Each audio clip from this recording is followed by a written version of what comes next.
Cole is back for another wild night in the Netflix original, The Babysitter, Killer Queen. Is this sequel worthy of your time sacrifice?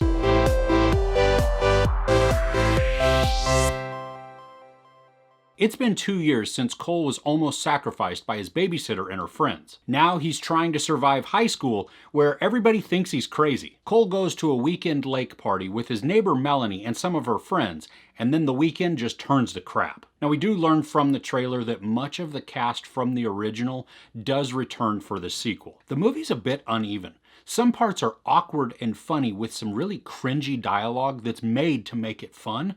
And then there's other parts that are awkward and cringy, but it's not fun at all. One of my favorites from the original, Robbie Amell, returns for this one. And I loved how in the first one, he was simultaneously trying to kill Cole, but then also giving him tips on how to stand up for himself. And so when Cole would do that, he would applaud him and go like, all right, good job, even if it was to the detriment of Robbie Amell's character. I just like that you get some of that. It's almost like self-deprecating type of humor, and it works. And especially with Amell's delivery, that it just, his timing, the way that he comes across, he can play that jock who is kind of like a turnoff because he's so full of himself and so overconfident, but also he has that endearing side to him where he's rooting you on. And so you feel drawn to him a little bit. And I like that they brought him back for this one. I like that there were the throwbacks to the original, that they kept a lot of nods in there for those of us that saw the first one and enjoyed it, and so they would bring back pieces of that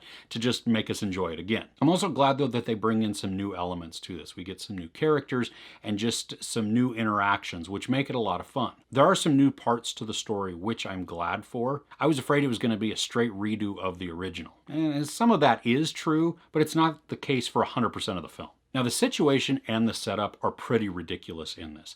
And so if you can accept that, if you can just know that, hey, this is going to be kind of a silly movie, that it's just, I don't have to take it too seriously, then you can get into it. And I think you can get a lot of enjoyment out of it.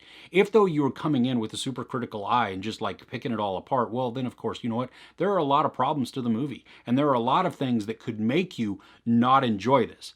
But if you look at it from the lens of this is just some kind of dumb humor, then parts of it work really well. There is a frenetic nature to parts of the film. I mean, we get some flashbacks, which call back to the first movie, but then we also get some other like scene building type of things, which give us more context on characters. And I liked the way that McG did this, that he made it feel like, you know what, I am not watching something that is current, but it's also not really a flashback. It's kind of a flash sideways maybe, where it's giving us context on characters and things that happened, but we've never seen them before, if that makes any sense. Like I said, a lot of this is ridiculous. They can do some pretty outrageous things and make it work because of the world that they've set up. Normally it might be a little stupid or distracting, but because they've set it up this way, it sits slightly outside of reality, and so therefore it works. Surprising to me is that I enjoyed the gruesome violence in this one. I mean, it took like the violence that was present in the first one and then doubled down and just went all in on it.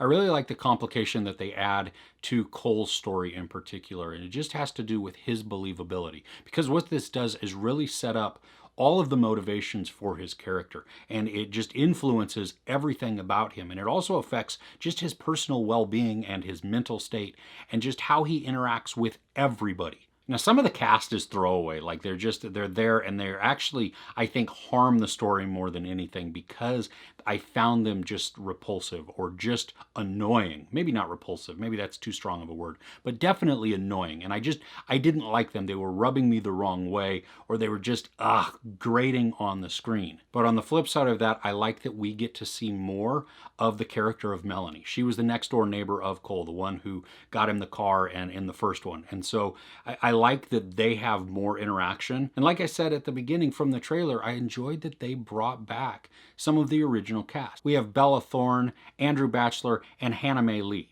And it's fun to watch them interact again because they're just reprising their characters, but this time with a slightly different twist. Cole's dad, who's played by Ken Marino, has a larger part in this, and I like that he gets to be that awkward dad who's just like trying his hardest to to be the cool dad, but also to connect, but also parent, and not really sure where that boundary is and where those lines and how to actually do it effectively, because he's, oh, am I cool? Am I just the parent?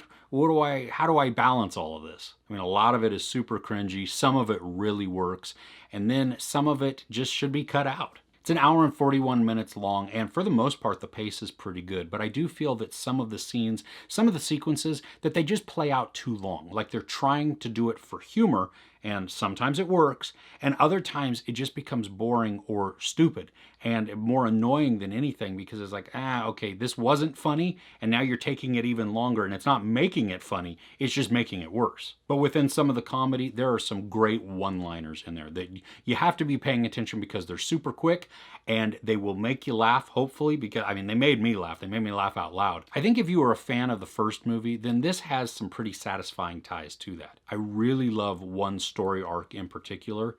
It was sweet, and it was touching, and it fit really well, even if it was just a little bit predictable. This is bloody, violent, crass, raunchy, awkward, and fun. It's not any of those all of the time, but it's still not a bad watch either. Once you see the setup for the movie, and once you get to dive into the story, which pretty much happens right at the beginning of the film, right towards the beginning at least, there are parts of it that become very predictable, and you know kind of where it's going. But also on that end, when you're just having fun, some of the predictability doesn't really matter. We're not talking Oscar caliber movie here, but it is just a fun and casual watch. There's no sex or nudity, a lot of sexual dialogue, a ton of profanity, and of course some really gruesome and graphic violence. I give The Babysitter Killer Queen 3 out of 5 couches. Have you been looking forward to this sequel? Did you enjoy the first one? Love to know in the comments below.